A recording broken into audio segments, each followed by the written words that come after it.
वृत्त यानी सर्कल्स के इस वीडियो में आपका स्वागत है। पिछली वीडियो में हमने जीवा द्वारा एक बिंदु पर अंतरित कोण यानी angle subtended by a chord to a point और उस पर आधारित प्रमेय पर चर्चा की। आज हम उसी से संबंधित कुछ प्रश्न हल करेंगे। चलिए शुरुआत अपने पहले प्रश्न से करते हैं। दिए गए वृत्त में केंद्र O है, जीवा AC और RN बराबर है और कोण AOB 60 अंश है और कोण BOC का माप 30 अंश दिया गया है। तो कोण RON का माप ज्ञात कीजिए।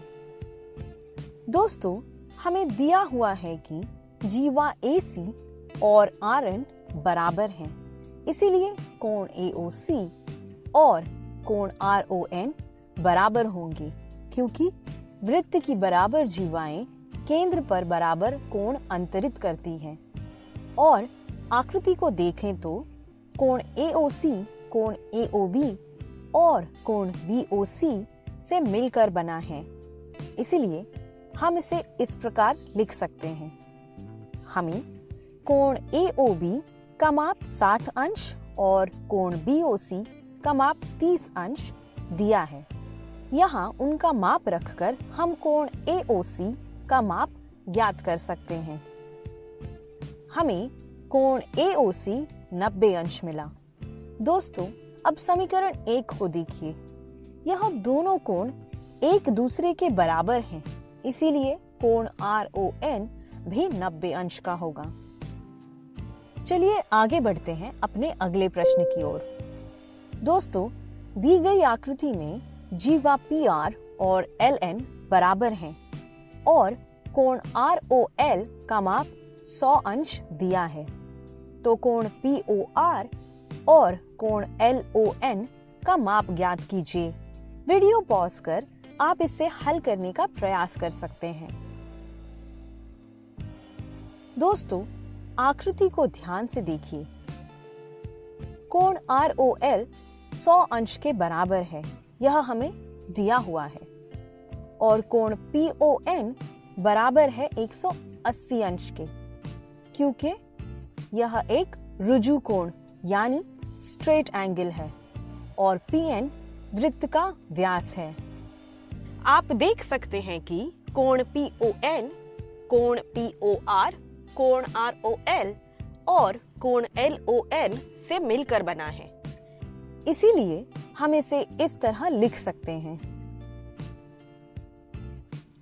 और इसे समीकरण 1 मान लेते हैं। हमें दिया हुआ है कि जीवा PR और LN बराबर हैं, इसीलिए कोण POR और कोण LON भी बराबर होंगे क्योंकि वृत्त की बराबर जीवाएं केंद्र पर बराबर कोण अंतरित करती हैं। अब यह दोनों कोण बराबर हैं, तो समीकरण 1 में हम कोण LON के स्थान पर कोण POR लिख सकते हैं। अब यह समीकरण कुछ इस तरह दिखाई देगा। दोस्तों, हमें कोण ROL का माप 100 अंश दिया हुआ है। समीकरण में यह माप रख इस तरह हम कोण POR का माप ज्ञात कर सकते हैं। हमें POR बराबर 40 अंश मिला। यह दोनों कोण बराबर हैं, इसीलिए कोण LON भी 40 अंश होगा। दोस्तों, आगे बढ़ते हैं, एक और प्रश्न हल करते हैं। दी गई आकृति में जीवा CB वृत्त की त्रिज्या के बराबर है और जीवा AC की लंबाई 5 सेंटीमीटर है। तो कोण AOC का माप और जीवा BD की लंबाई ज्ञात कीजिए। दोस्तों, हमें दिया है कि जीवा CB वृत्त की त्रिज्या के बराबर है, इसीलिए त्रिभुज COB एक समबाहु त्रिभुज यानी इक्विलैटरल ट्रायंगल होगा, जिसके तीनों कोणों का माप 60 अंश होता है। इस प्रकार हमें कोण COB का माप प्राप्त हुआ 60 अंश। आकृति के अनुसार यह दोनों कोण एक रैखिक युग्म बना रहे हैं। इस प्रकार कोण COB का माप रखकर हमें कोण AOC का माप 120 अंश मिलेगा। दोस्तों, आकृति को ध्यान से देखिए। कोण AOC और कोण BOD शीर्षाभिमुख कोण हैं, यानी वर्टिकली ऑपोजिट एंगल्स हैं। इसलिए यह दोनों बराबर होंगे। परंतु कोण AOC जीवा AC द्वारा केंद्र पर अंतरित कोण है और कोण BOD जीवा BD द्वारा केंद्र पर अंतरित कोण है और यह दोनों कोण बराबर हैं। इसीलिए जीवा AC और जीवा BD भी बराबर होंगी, क्योंकि यदि एक वृत्त की जीवाओं द्वारा केंद्र पर अंतरित कोण बराबर हों तो वे जीवाएं बराबर होती हैं और हमें जीवा AC 5 सेंटीमीटर दी गई है, इसलिए जीवा BD भी 5 सेंटीमीटर होगी। इस प्रकार हमने कोण AOC और जीवा BD का माप प्राप्त कर लिया।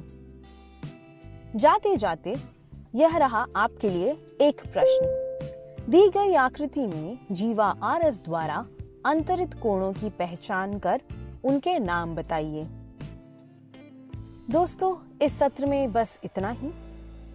आज हमने जीवा द्वारा अंतरित कोण यानी angle subtended by a cord at a point पर आधारित कुछ प्रश्न हल किए। मिलते हैं अगली वीडियो में। धन्यवाद।